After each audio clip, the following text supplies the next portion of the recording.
Hey folks, Stuart Wellington of the Flophouse podcast here. Now you're about to listen to a Flophouse mini episode that was recorded after Jimmy Kimmel had been suspended, but before ABC had decided to reinstate him.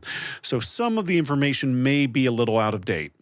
Now, though the immediate threat may be averted, we here at the Flophouse feel that the threat to freedom of speech continues on, so much of the material we talk about will still be valid. In any case, thank you for listening. Bye. Hey, everybody. This is Stuart Wellington of the Flophouse podcast, and this is another Flophouse mini episode, and I'm joined by my two co-hosts. Introduce yourselves. All the way from Los Angeles, California, we have Dan McCoy and Elliot Kalin. And I really hope that Alex was able to edit out the belch that happened right before you started saying hello to the audience. Started us off I hope right. he looped it. Yeah, so they can make it their ringtone. Yep. Okay, so as now that I've established this is an episode of the Flophouse, and it's a Flophouse mini, let's Resolved. get the real. This is the Flophouse mini. Yes. Yeah, so Seconded. let's get the real intro out of the way. Alex, Okay. why don't you cue that theme music? Because we are doing another Tuboy Talkin Tube to two dudes tonight. That's right. In this case, Tuboy refers to me, Stuart Wellington, a.k.a. Tuboy, and the two dudes I'm talking to are Dan and Elliot tonight because it's nighttime in New York. It's daytime where they're recording. And it's right because that's It's what we're early doing. evening where you are in New York. Okay, didn't realize I guess that's wrong. Two I dudes just did. tonight. I won't want to get any Pinocchios on the podcast because you said 7:12 is nighttime. Yeah. This is all Pinocchios. This is an all Pinocchio episode. Oh, This okay. is all goofs and sillies. This is our whoops all goofs episode of the Flophouse. Oh, Yeah. if only we had that. We had one of those in us. But the thing is, our dedication to the truth and honesty overrules that. Yeah. So I am here in New York City, and I am recording this with my two co-hosts who are all the way in La La Land, the place where television comes from. Oh, yeah. So I thought it'd be a great time for us to revisit a classic Stuart Wellington sub-mini premise. Tuboy Talkin To just Tube talk to about two television. dudes That's the tonight. premise. Just That's talking right. about television. Yeah. So It's I think not the most everybody, elaborate premise. I think Wow. everybody understands the premise. I don't know that we need to keep burning stew on I know. every- I'm sorry. No, element it's of okay. the Elliot's all setup. worked up. He's I'm he's thrown all off by prepared having to- Dan. I'm thrown off by having Dan next to me. So I'm hurling the hostility I would normally hit him with at you. So I apologize. Elliot's really nervous for Rosh Hashanah dinner tonight, I guess. Well, that's the thing is I know that I've got to build up some sins that I can atone for in a week and a half. So. Well, don't worry. You'll have Dan there to hold your hand the whole time, right? Mm-hmm. So that'll be fun. Okay. Yeah, I guess. Ooh, it feels nice. Yeah, Dan, your hands are so warm. They're somehow gentle yet calloused, like a working man's hands. So since we're talking That's about how you know it's television, a fantasy. Sorry. So since we're talking about television, and I'm talking with two television writers, I think it's important that we address one of the biggest stories in television right now, a fellow named Jimmy Kimmel who has lost his job because the president put his thumb on the scale. Do you guys have opinions on this? Yeah, I'm anti it. I think it's a sign of not just interesting, yeah, not just horrible authoritarian overreach on this part of the FCC and the federal government, but also cowardice and greed on the part of the corporations, which are the ones that ultimately took him away, because apparently every single fucking major media corporation in America is in the midst of merging with another media corporation and needs the FCC to approve it, which makes them not only threatens the diversity of opinions and content that we could have, the diversity of material in entertainment. That's go right off the bat, but also means that they are uniquely vulnerable to threats from the federal government to police the opinions and the types of statements and jokes that are made on their channels. And it's all very bad. That's the not so secret sub issue to the clear, bullying by the government, which is that also we should have for years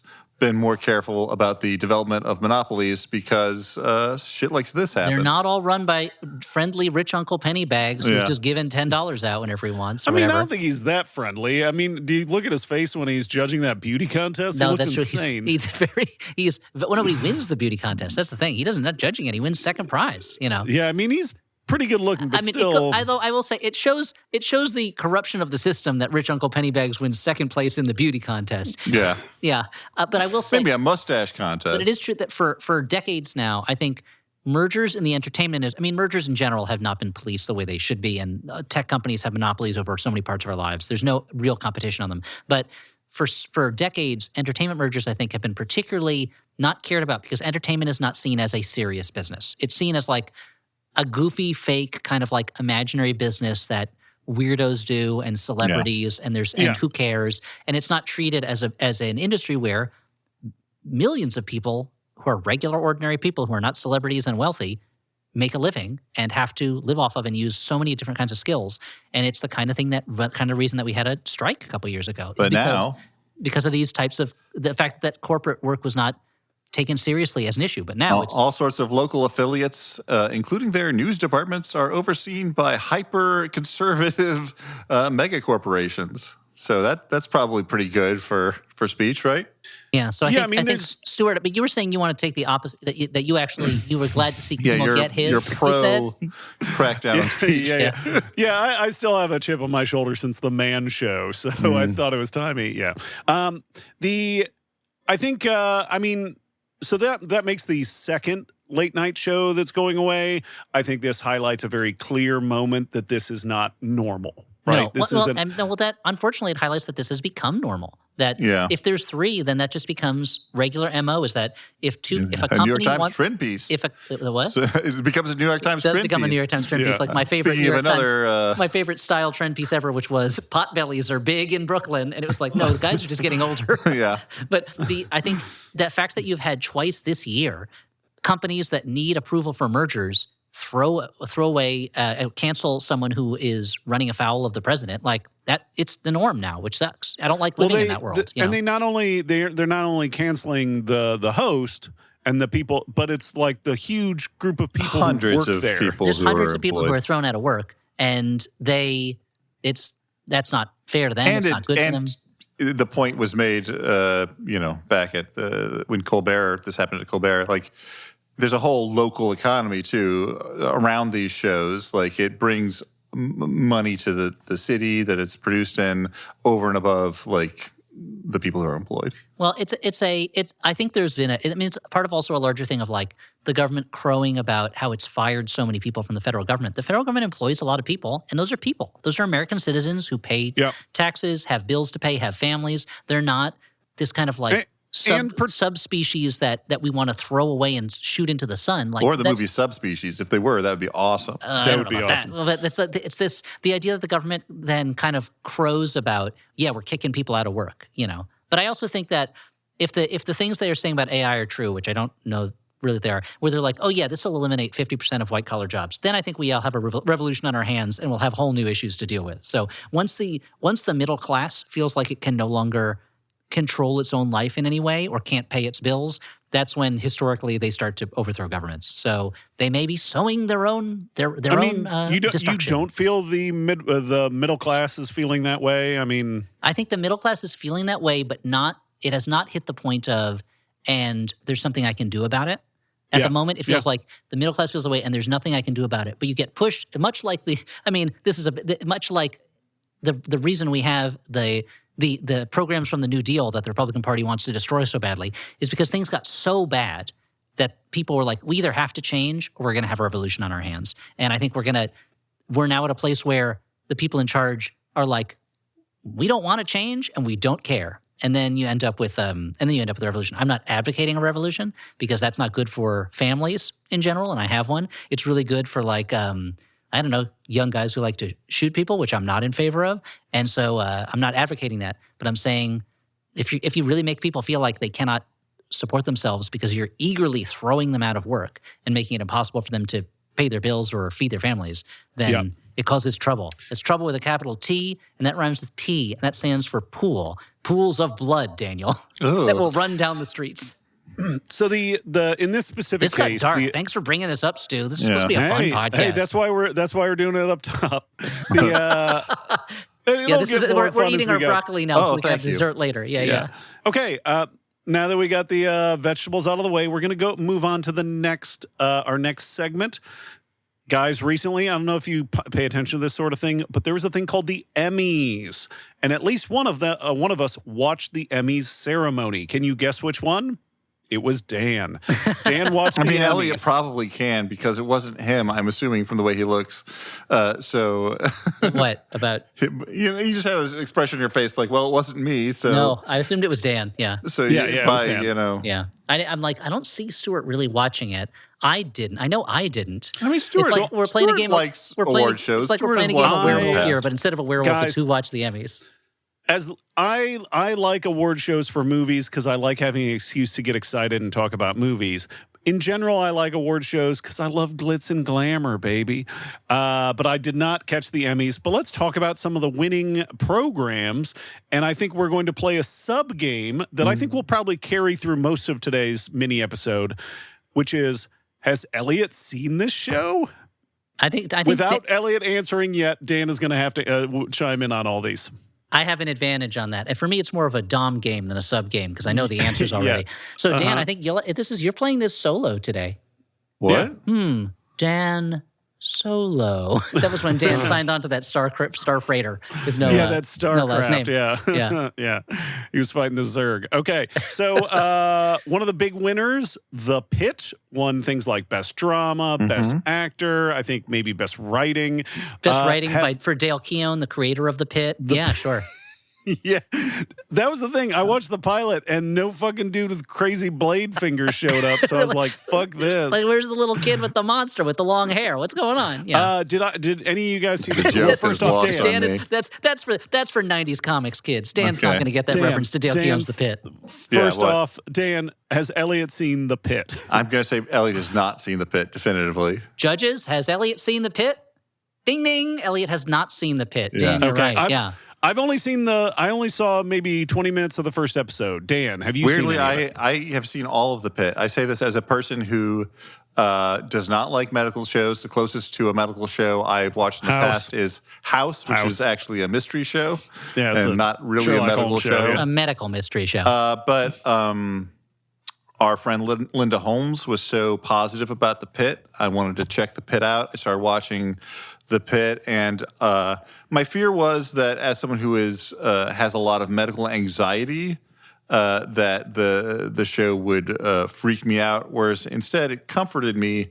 It's kind of competency porn. Like, a lot of bad things happen, but it's a bunch of doctors who really care, damn it, and are good at their jobs, and so that. It was a lot of fun. You were worried it was going to be a show about doctors screwing up constantly and leaving their keys inside people's kidneys and stuff like that. It's old-fashioned melodrama with a bunch of really good doctors who are good at their jobs. Yeah, Charlene and I started watching it, and I think we were watching it while eating something, and we're like, you know what, this is not for us. We both of us have issues. I have issues in hospitals, and she has issues in hospitals, and for some reason, you gotta get those issues out of those hospitals. Yeah, they're valuable. Yeah. Spider-Man #1. Yes, your Action Comics #1 is at a hospital right now. my Death of Superman foil cover that I have. Dale Keown's The Pit #1. Why is it at the hospital? Yeah. Thank you, because it's called The Pit. So, Dan, would you say that this is a show that is worth the accolades? Is it worth the hype? I think it's great. It's a very old-fashioned show in a lot of ways, combined with sort of a new-fashioned morals. Well, they're all nude. It's a nude hospital. Whoa. Wow. It clearly has a lot of ER in its DNA to the degree that there was a lawsuit about it. Well, because it was originally developed as an ER reboot or spinoff. And then... but it also is kind of a more modern show where, like, it's each hour of the show is 1 hour in the same day, so it builds on itself that way. But yeah, it's a very well done version. So of 24 that. that there, should suit them. are there 24 episodes? Well, a shift is thankfully not 24 hours. You don't usually want a Is doctor who's been awake for Rosemary 24 hours. DeWitt It happens, the though. bad It does guy? happen. It does happen. But I mean, I will say I haven't seen it. I'm actually kind of more interested in watching it because everyone's like, it's old-fashioned, it's a throwback. I've been seeing for years now in pitches of shows that I've been pitching that there's a hunger for old-fashioned, more traditional types of television shows that we've kind of gone as far as we need to at the moment in deconstructing what a television show is and making it more about, I don't know, artsy moments or whatever. I love artsy moments, but like sometimes you just want to sit down and watch a show that tells you a story and you're like, oh, what a story. Very satisfying. well, this is very artfully done, but it is But in it's an not older like mode. it's not like, oh, now I've got to track the clues of this winding mystery, or I've got to figure out what the secrets are. And I think it does not surprise me that in a world of instability, where again we're on probably the edge of a revolution someday, that people would hunger for something that is a traditional form of storytelling. You know. So speaking of more, let's say aggressive storytelling, with the next couple shows kind of touch on that. Another big winner was The Studio, which won for Best Comedy, Writing, Directing, Acting for Mr. Seth Rogen. Have you guys? Has Elliot watched The Studio? Dan, have I watched The Studio? I'm going to say that there is a chance that Elliot has seen like an episode of The Studio, but I'm going to say no. Judges? Elliot has seen 3 episodes of The Studio. Wow. And it was at that point that I decided I've seen what this show can do. Maybe I'll come back to it sometime. Yeah. You guys both, I would say, have strong opinions about comedy. What do you feel? I How don't do you think feel so. about I don't The have Studio? a book about it coming out this November from the University of Chicago What? Press. Joke farming, Alex, comedy, and edit other that out. nonsense. No, Alex, make Edit it that bigger. Repeat it throughout the episode. Bold. This November, Joke Farming by Elliot Kalin. I think I may have seen 3 episodes. Maybe I've actually seen less of The Studio. I might have just seen 2. I definitely saw the episode. I think I saw up to the episode with Ron Howard's. That's either the 3rd or 4th episode. And I saw the Warner episode that everyone was talking about for a while. Yeah. The problem with, I am into The Studio. I would watch more of The Studio. The problem with me watching The Studio is Audrey finds it so stressful. And, it's built on such, it's not awkward comedy, but it's comedy where you know everything's going to go wrong. You're never wondering if Seth Rogen's going to, what's he going to do to save the day this time? Yeah, you know he's just going to make it worse. How's he going to fuck it up? And she finds it very stressful. And I'm like, I could watch The Studio alone. She's like, no, I'll watch. The curse of the married man. You can't watch the thing you want. There's the eternal promise that you'll watch it, but never. Yeah, I think I'm kind of the same way. Like it is a little, at least for me, it's a little more like form over function. And I just like as much as I can watch it and be like, this is clever. I don't particularly enjoy it. I think it's beautifully done. I think it's it looks great. Well and there's stuff in it that I do find it funny. Like there's stuff in it that's funny. Yeah. But I never find it as funny as I find Seinfeld, which I also have access to. So I guess I usually end up watching Seinfeld. I feel like the structure. Again, wait, I'll say my saying that the TV show Seinfeld is funny is in no way an endorsement of Seinfeld's the man's views on the Palestinian situation. So don't write me letters about that. Yeah. I'm opposed to him on his views of what Israel should be doing. But Seinfeld, the sitcom, I still find hilarious. Albeit often racist, but still hilarious. Yeah. I was just saying that I think that The Studio is a thing where I appreciate how well made it is and how I appreciate the structure and everything, but I don't have I don't feel very connected to it. I don't really view them as characters. Well, I think that's the issue for me is I feel like Seth Rogen does I think his comedy performance is really funny, but that character, he doesn't maybe I need to watch more of it to find it, but I don't watch it and be like, oh yeah, I love this character. I want to see more of him. Instead, I'm constantly like, dude, come on. I watch it thinking, even more doing? Catherine Hahn, please, and more outfits. Catherine Hahn is really funny in it, yeah. And more Catherine O'Hara. The Catherines in it are great. Yeah. It's got 2 of the best Catherines. And especially because he's also on Platonic right now, which is not Emmy related, but I think he at least is playing a distinct character in that feels like a human being with a complete life. Which he's certainly capable of. He's incredibly capable of it. But he's great. He's playing more of a comic type in this show than he is playing a full character. Yeah. Okay, so another. But again, I'm happy to see. But I'm happy to see best comedy go to a show with jokes in it. You know. Yeah. I would argue I am not. Though I don't love it, I'm like, okay, cool. Yeah, I guess it's worth at least some of the hype. Yeah. I'll say that. Yeah.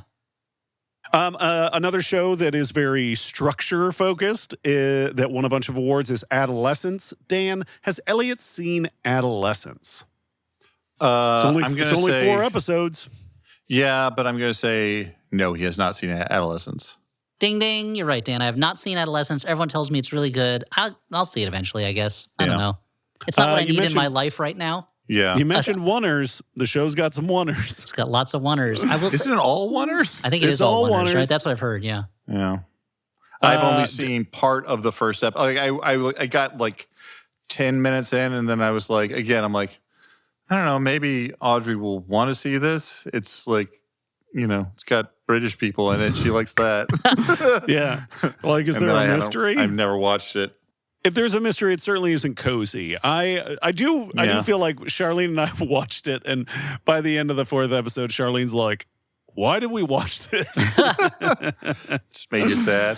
Yeah, I mean, it's kind of sad, and I feel like it doesn't necessarily like part of the strength of it, and it doesn't feel like resolved in any way. Yeah, they got to leave it open for season 2. Yeah. Return, adulthood, I guess. Yeah. But so I guess of the people I've seen all of it, I would say, yeah, I mean, it's certainly like if the idea of watching something that is structurally very interesting and complicated, and it deals with some fairly heavy issues facing young people in our like modern world, I would say it's worth watching. It's tough. I mean, I've heard it's all about the pressures that young people are feeling, and I feel like that's, as a parent, I can relate to it. My son feels such pressure to catch them all. People say he's got to catch them all, and yet it's impossible to catch them all. You just can't. In this modern world, you can't. No, because that other team is always out trying to catch them, and those guys are mean. Mm-hmm. Team Rocket. Rocket. Yeah, but they're like really hot. But still makes it harder to catch them all. Yeah, I guess that's distracting. Okay, so the next couple shows we're going to talk about, mainly maybe one award here or there, but I still think they're worth mentioning. We got The Penguin, which won, Kristen Milotti won for actress. She's lovely, amazing. Dan, has Elliot seen The Penguin? I'm going to say almost with definite certainty that Elliot has not seen The Penguin.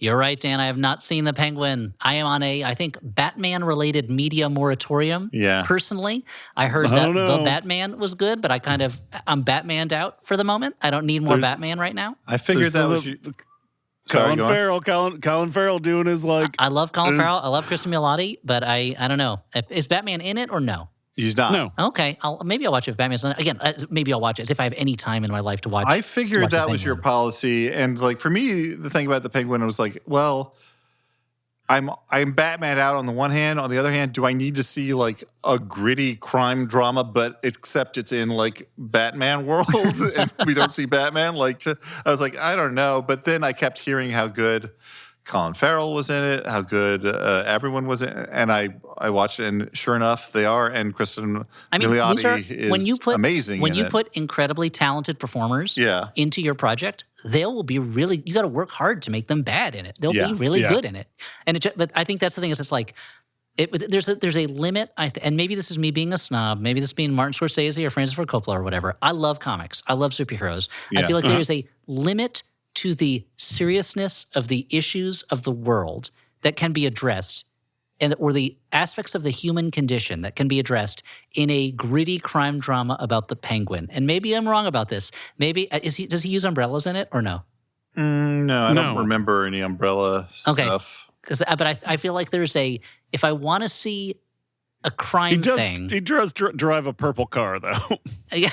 I mean, but real people do that sometimes. Like Prince did that. He was a crime boss, right? I think I think there's a Batman adjacent. There's certain things that I get out of superhero stuff that I don't get elsewhere, but gritty crime I can get elsewhere. I want to say one funny thing I find about the character of the Penguin is like he is either like the dapperest little man you ever did see, or a gross brute of a man. Yeah. Like there's like two ways you can go with the penguin, and they're like fundamentally like on opposite ends I mean, of the what are you spectrum. gonna Which do? is what's kind of amazing about Danny DeVito in Batman Returns. He's kind of both. He's kind of both, but it's like you can't do it where he has a little bit of style and he's a little bit monstrous. He's got to be extreme, you know. Yeah. Yeah, that'd be boring. I just think it's funny that they created this character, and he's like, I don't know, a Heisenberg uncertainty like particle. The penguin. Yeah. Like, The pitch meeting where they're like, okay, he's the grossest little monster, but he's also the dapperest little gentleman. He wears a tuxedo and tails all the time, but also he eats people's faces and he lives in the sewer. I mean, now you've talked me into wanting to watch it if that's what happens in it. But I think there's a I don't want to anyone who likes the Penguin, the TV show. This is not me throwing shade at you. That's okay. It is not what I'm looking for in my life at this moment. Yeah. I liked it quite a bit. I think there's moments that like it could have been trimmed a little bit, but I feel like there's some really like cool stuff in there. And I feel like for like a pulp story, I think it came at a time where I was like I needed something that was like just gritty enough, but mainly just like a fun pulp story to watch. I mean, maybe I would enjoy it if I watch. Right now, I'm at a point in my life where I do not know what I am looking for particularly. And I'm like, literally, I was looking at Tubi at what they have, and they all have Babylon 5 on there. And I'm like, I've never watched Babylon 5. Is this the period in my life where I really get into Babylon 5? maybe I'll start going to conventions. Yeah. He won't tell us he's watching it, but there will be signs of him making Babylon 5 references. I wanted to say I'll be making references to da-da-da, but I don't know even any of the characters in Babylon 5. Like, I can't even fake a reference. But I think so maybe these are shows that I don't know that I want right now, and I would realize if I start watching them. I don't know. Okay, another show that won for writing was Andor. Dan, has Elliot seen Andor? I'm going to say no because I believe he is also Star Wars'd out. Dan, I watched much of the first season of Andor. Okay. Yeah, and I think I'll probably pick it up again at some point. Yeah. I watched a couple episodes of the first season and I liked it. I just did not feel like I was in a place to devote the time to it.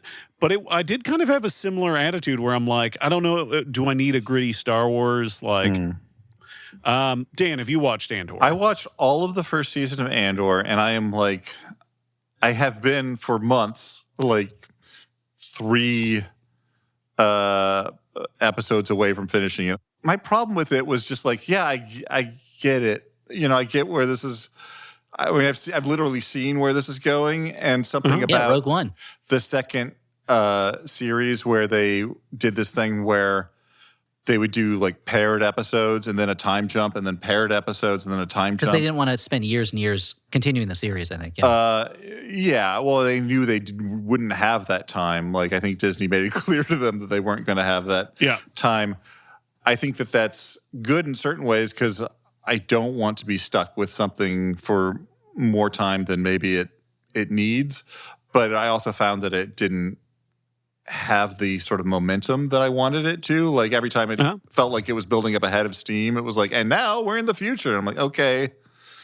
But it's a very well done show. It's like, you know, I felt like I was Star Wars'd out and it pulled me back in. It is a well-made show. I mean, it's another. I feel like it's similar to what I was talking about with Penguin, where it's like it's a really well-made show. It's really well done, but it's like I have other sources for this type of story that are not Star Wars. I mean, maybe again, this is me being a snob, but like anyone who has watched as much Eastern European cinema as I have, you see a lot of stories about the compromises you have to make when you live under an authoritarian system, and I'm like, I'd rather get it that way, where it feels like it's coming from the people who have lived it, rather than in this kind of Star Wars world. But we're all going to be living in that world pretty soon, you know. Yeah.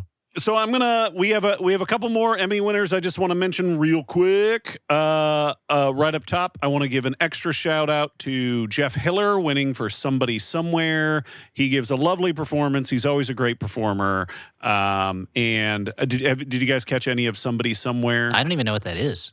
I watched all of it. I think it was like Audrey's favorite thing in the world, and I also enjoyed it quite a bit, although maybe not as much.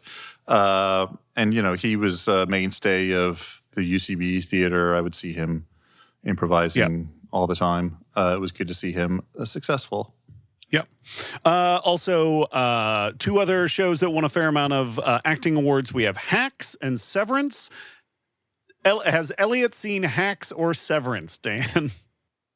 I'm going to say he has not seen Hacks and maybe saw an episode of Severance. I have seen a handful of episodes of both of those series, Okay. Dan. Okay, yeah. Well, Elliot wanted to learn what it's like to be a comedy writer, so he watched Hacks, and then Very he accurate. wanted Very to accurate. learn what it's like to work in an office, so he watched Severance. I assume accurate. I've seen none of Hacks and all of Severance.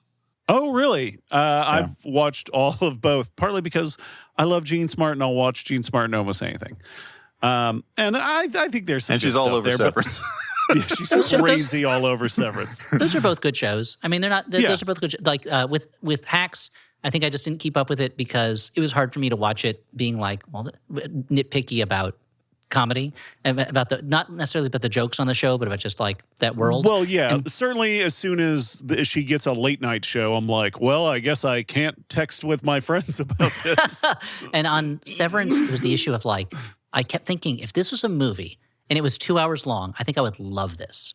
But to know that I'm going to spend 10 to 20 to who knows how many hours in this world, again, it was just like, I don't need this right now. Like, this is not what I want to do with. I don't want to spend a lot of time in that world right now. But if it's a movie, I think I would have loved it, you know?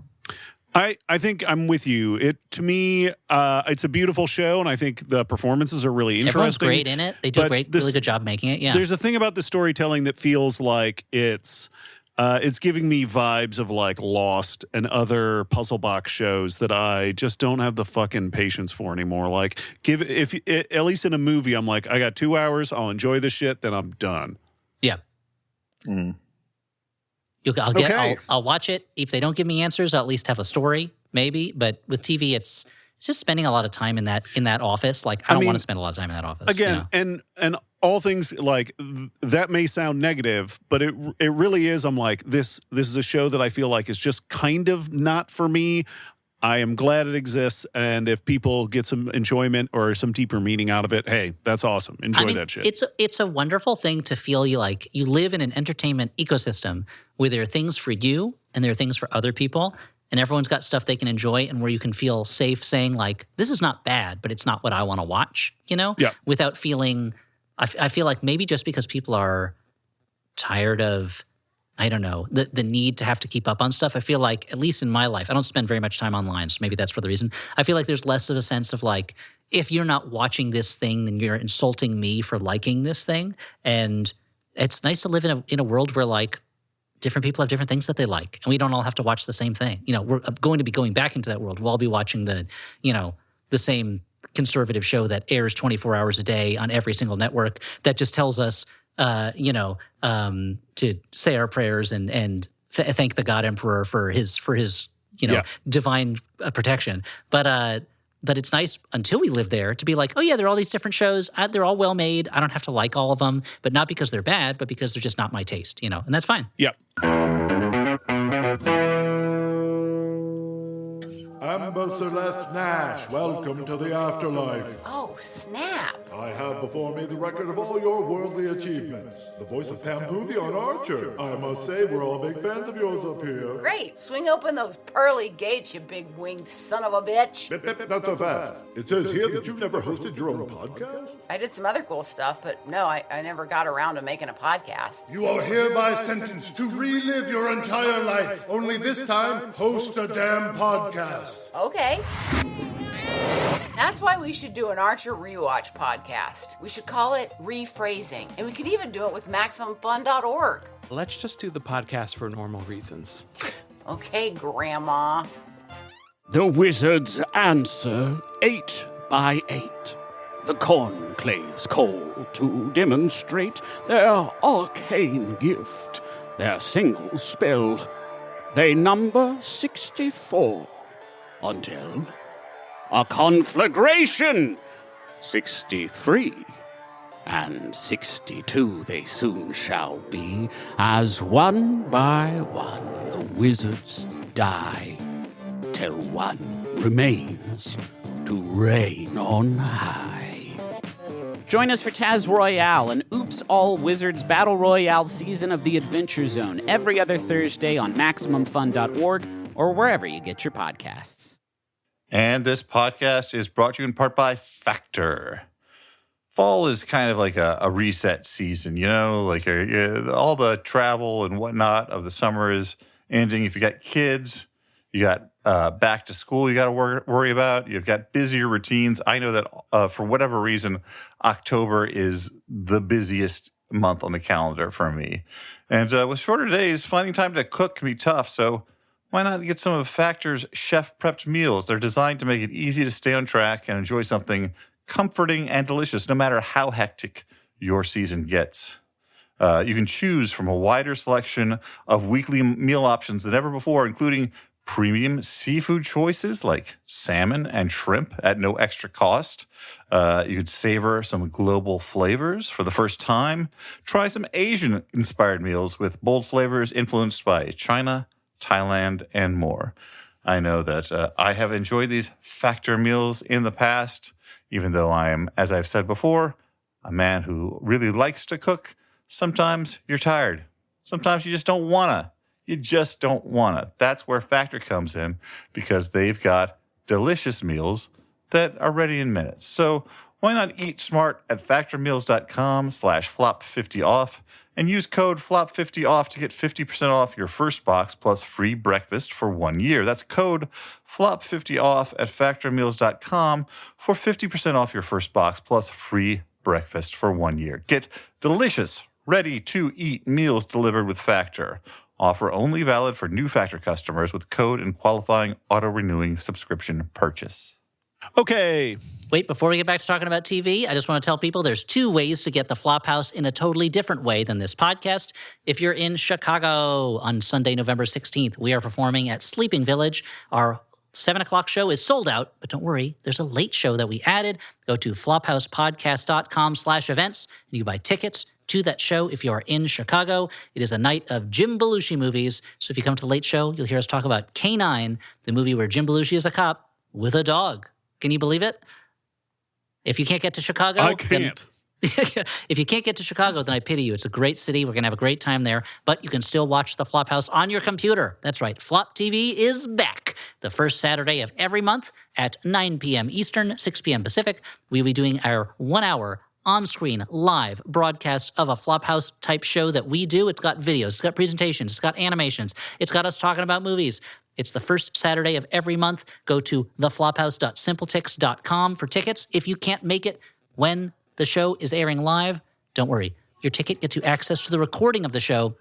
Those recordings will be available through the end of February because this is running from September through February. 6 episodes. Get a season pass. It's 6 episodes for the cost of 5. Just go to theflophouse.simpletix.com. Stuart, let's get back to Talkin Tube with Tuboy tonight. Oh, okay, let's go. Okay, so welcome back to Tuboy Talkin Tube to 2 dudes today. That's right, we'll find out. So we are on the back half, and so we are kind of doing a bit of a lightning round here. The first part is called Top of the Charts to Ya, where we talk about some of the most popular shows currently on streaming platforms. If you've seen it, again, Dan, you're going to have to weigh in if Elliot has seen this show. Your average has not been great so far, Dan. I think it's been pretty good. I think I've gotten more good. Listeners, write in and find out. Wrong. Okay, so one of the number 1 shows from Netflix is a streaming show called Black Rabbit, starring Jason Bateman and Jude Law. This is a new show, so there's a chance that even Dan hasn't seen this one. Dan, have you seen any of this show? I have not seen it, and there's absolutely no chance that Elliot has seen any of it. What I saw of it was I saw that there was a New York Times article about it, and there was where they do that little bit of video that runs ad nauseum. I don't really read the Times much, but I check the headlines, and so I've seen that little bit of footage of Jude Law and Jason Bateman clowning around New York. Yes. Okay. So I watched the pilot of it, and because I'm a sucker for anything that is set in New York, I mean, there's a fucking scene in the pilot where they're eating at Roland Roaster, and I'm like, hell yeah. But it is a show about a New York restaurateur that I feel does not capture that feeling very well. And Jason Bateman, for all his character being like a dirtbag, it, again, doesn't feel 100% real. Like a lot of things feel kind of false about this show. So I think it's got like, I may watch more of it, but so far I think it's kind of a stinker. Also, like the idea of Jude Law being a successful restaurateur who, at least from what I can tell in the show, does not have any experience working in restaurants, and his restaurant is mainly just like a cool hangout place. That doesn't feel right to me. Well, there's that scene. I did see that scene where someone orders foie gras and he goes, "Never heard of it," which seems strange for a successful restaurateur that he's never even heard of foie gras. Very strange. Also, can you get me a fork? What's that? Seems like if you were in the restaurant business, you know what a fork was. Yeah. And Jude Law looks like a man who knows his way around a fork and foie gras. Yeah. This is a guy who eats people. He is not dead. So another show on the list is Task. This is from the Mayor of Easttown creator, so it's in that heavy Pennsylvania accent zone. Dan, has Elliot seen any of Task? No, Elliot has not seen any of Task. I've not even heard about Task. You're right, It's got Dan. Mark Ruffalo in it. That's all I know about Task. It's about some sort of task force, The guy I who's believe. like a ruffled buffalo, yeah. Uh-huh. Yeah. It's I started watching. I like it so far. So there's Black then I Rabbit also- and there's Task, and you combine them to get Task Rabbit. Yeah. Uh-huh. Let's do a crossover. Yeah, I mean, I like it so far. It's gritty. I love watching actors go fucking ham on a Pennsylvania accent, which is like, as far as regional accents go, is like not that noticeable. But like, apparently they're like, let's make a meal out of this fucker. And Pennsylvania ham is delicious. So It there's is. that too. Sure, yeah. Pam, okay. they call it. From and Task is from is on HBO. From Amazon, we have The Summer I Turned Pretty. Dan, has Elliot seen The Summer I Turned Pretty? Elliot is not. You're right, Dan. I've not watched The Summer I Turned Pretty.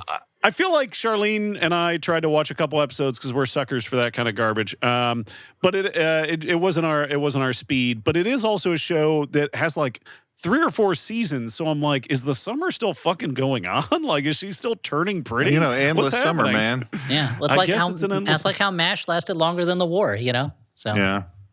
Another hot show, Alien Earth. Dan, has Elliot seen any of Alien Earth? I'm going to say no, Elliot has not seen any Alien You're Earth. wrong, Dan. I've seen the first 2 episodes of Oh, Alien wow. Earth. More Yeah. Alien Earth than I have. I've seen 1 episode of Alien Earth. I think I've seen like 4 or 5. Elliot, I absolutely want to hear your thoughts on Alien Earth. I mean, I guess I kind of like any it. highlights? I Do don't you know. like- I love. I wish the alien looked less man in a suitie. It feels like the one place where the budget is falling down a little bit is the alien sometimes. But Yeah. I mean, the alien is always a man in a suit. But just But that, I love all the weird I other like aliens. these extra weird. I like that gross cat dragging itself around with that eye alien in it. The you know? eyeball alien is king there. The I gotta say I didn't know if Timothy Oliphant could pull off playing Kirsch, the weird Oh no, android. he's doing great. He's doing great. He's killing it because I think like he manages to mix. It's like a perfect midpoint between his like sleazeball characters and his like stoic cowboy characters. Yes, I agree. He comes off. It's such a strange feeling performance, but on purpose, and I think he does it really well. But the what I've seen of it, I think I'm like, it's one of those shows where I want to see more of it, but I don't find myself excited to like put it on, necessarily. But Okay. I think part of it might be that it feels like Noah Hawley, and this is what he does this very well with other stuff too. I mean, I've liked his previous shows. It's like, I'm going to do an alien show. I'm really more interested in this other thing, but Yeah. I'll put enough alien in it so I can call it an alien show. He's Yeah. really more interested, I think, in the idea of like corporations and trying to extend life in artificial ways and, Yeah. and the consequences of that. And he's like, but I guess I'll throw an alien in there too. So I don't know, but I think I'm interested in it, I think I don't know why, like, I both appreciate the idea that, like, the episodes all end with, like, a 90s, like, hard rock song, but I'm also like, this feels weird and alien. Like, all of a sudden, I'm like, hearing fucking Billy Corgan say the world's a vampire or some shit, or, like, Yeah. somebody starts blasting Dragula.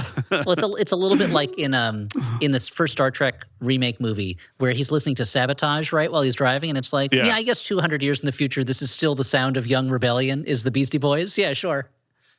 Yeah, I guess so. I mean, like that, I like just as like a joke, I assume, on William Shatner's pronunciation of sabotage.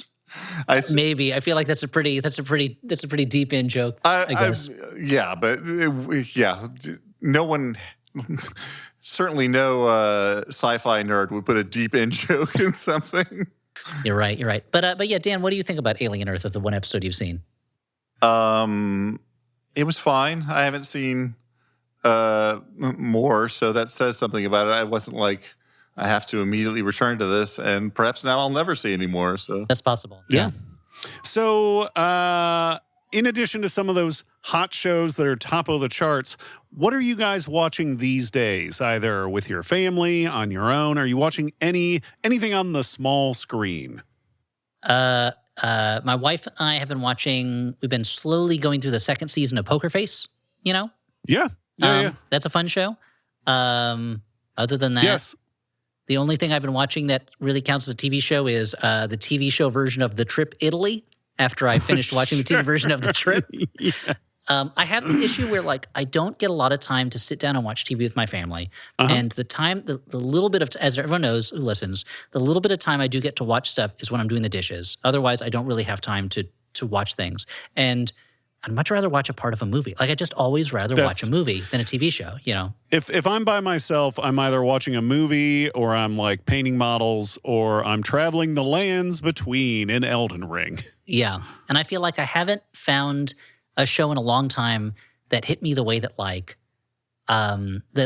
the best of the like prestige early HBO shows like The Sopranos or like Deadwood or stuff like that, where I was like, oh man, every week I gotta watch it. Or like when Mad Men was on, I was always like, I gotta watch it. But I haven't found a show like that in a long time, and I think that says more about me and where I am in life than about television, because there's certainly a lot of great shows that are on. But it's like, yeah, if I'm like I was thinking about how Dan recommended the Robert Altman Buffalo Bill movie recently, and I was like, I want to watch those Robert Altman movies that I haven't seen before that are on Criterion Collection right now. And I was much more excited about the prospect of watching like Come Back to the Five and Dime, Jimmy Dean than I was about watching any of the shows that are on right now, which I think, again, says more about me than it does about the shows, you know? Yeah, I have found less TV exciting lately, and mostly it's because I just want something fun, and that's always in a lower supply than it seems like it should be. Like, it feels like that should be. Well, it feels like when we were young, TV was where you went for dumb fun, and the movies were where you went for like serious stuff. And it's totally flipped now, where the movies that they make are like superhero movies and horror movies, and like they don't make a lot of. I guess movies are dumb fun like Weapons. Yeah, well, like serious movies don't get as much. I feel like there's a smaller percentage that don't get as much wide release. You know, serious movies are still being made, but like TV is suddenly like, well, this is the new novel. Like we don't go to TV for dramas. Adult dramas are TV now. Yes, like unless you're going to like, you can still go to the networks and watch, like Tracker or something like that. Yeah, I'm trying. Mostly when I'm alone too. I would rather watch. Yeah, we're going to talk about. I'd rather. We haven't. I can't believe it took us this long into Tuboy Talkin Tube to Two Dudes Tonight to bring up fucking Tracker. He tracks people. He's the good at it. Adventures of Coulter Shaw. Yeah. Yeah, Chet Tracker. No, but I will watch movies alone, and then Audrey will be more keen on watching television, although it's mostly her British mysteries. Like if we're watching something together. We're just now finishing the last season of Shrinking. We're watching Peacemaker, and we're going through not a sort of a compromise position, not a British mystery, but sort of elementary watching all of the old episodes of that CBS show, which I never watched at the time. And I do love hearing stories from like James Gunn's perspective where they're like, yeah, we really wanted to time the release of Peacemaker season 2 along with the like digital streaming release of the Superman movie. And I'm like, the idea of being like, yeah, so a person is like, oh, I saw this Superman movie in the theater. It's so cool. What's the next DC thing to watch? Oh, this show where John Cena has an orgy in his house with a bald eagle. I think it's great. I just think, and like Michael Rooker the bald eagle's there. It's not really part of the orgy. Yeah, Eagly is, yeah. It is funny how that's the same way that Sam the Eagle is technically at the Muppet Theater, but he's not taking part in the shenanigans. Yeah. I think I feel like Peacemaker might be the funniest comedy on TV right now, which is pretty funny. But speaking of like lighter things, Charlene and I are Dave always... Berg's the lighter side of. Yeah.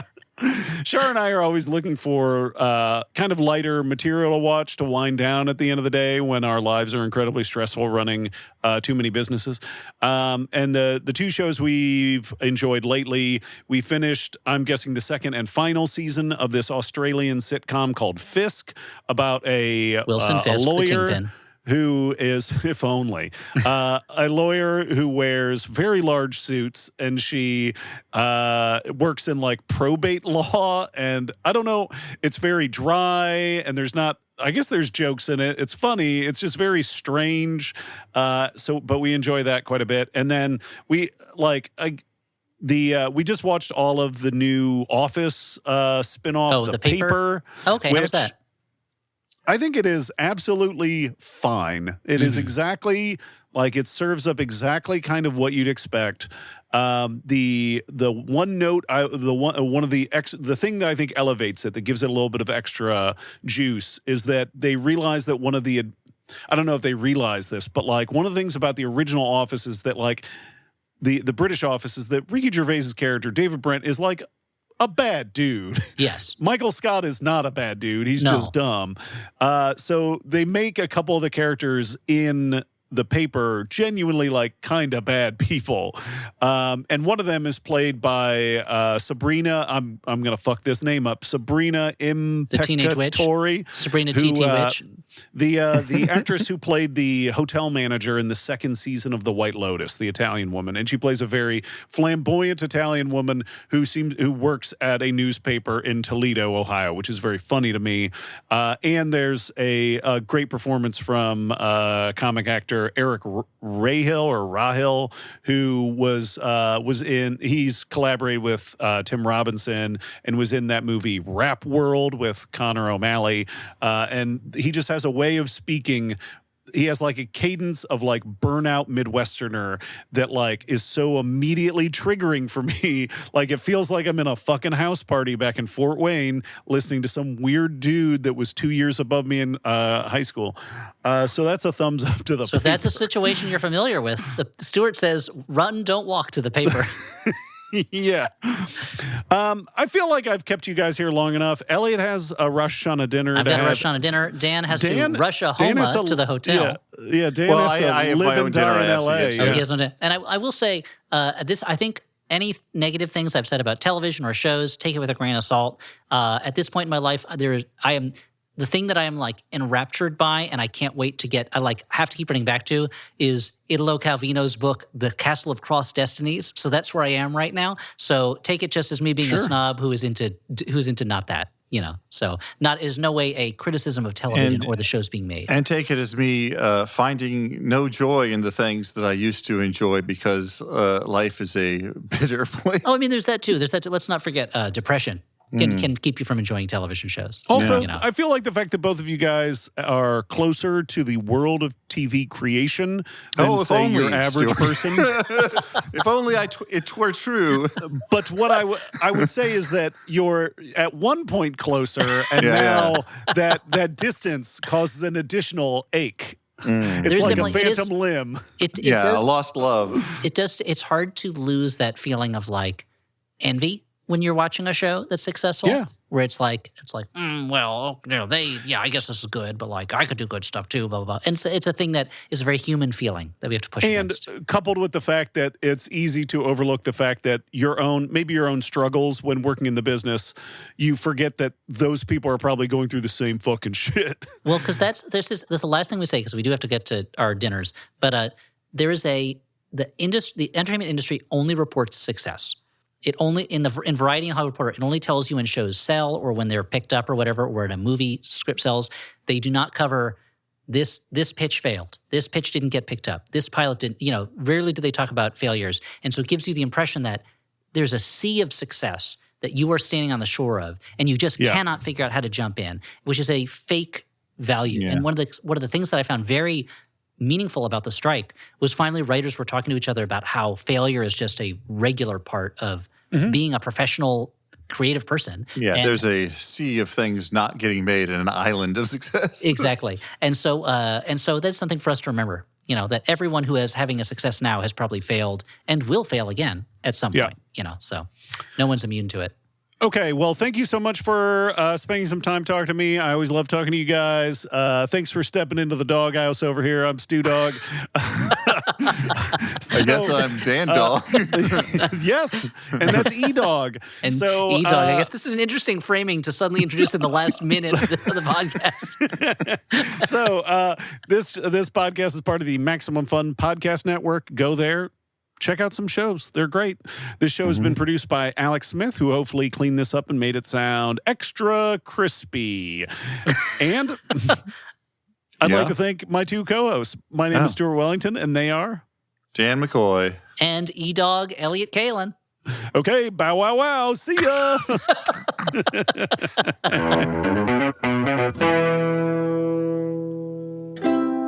Maximum Fun, a worker-owned network of artist-owned shows. supported directly by you.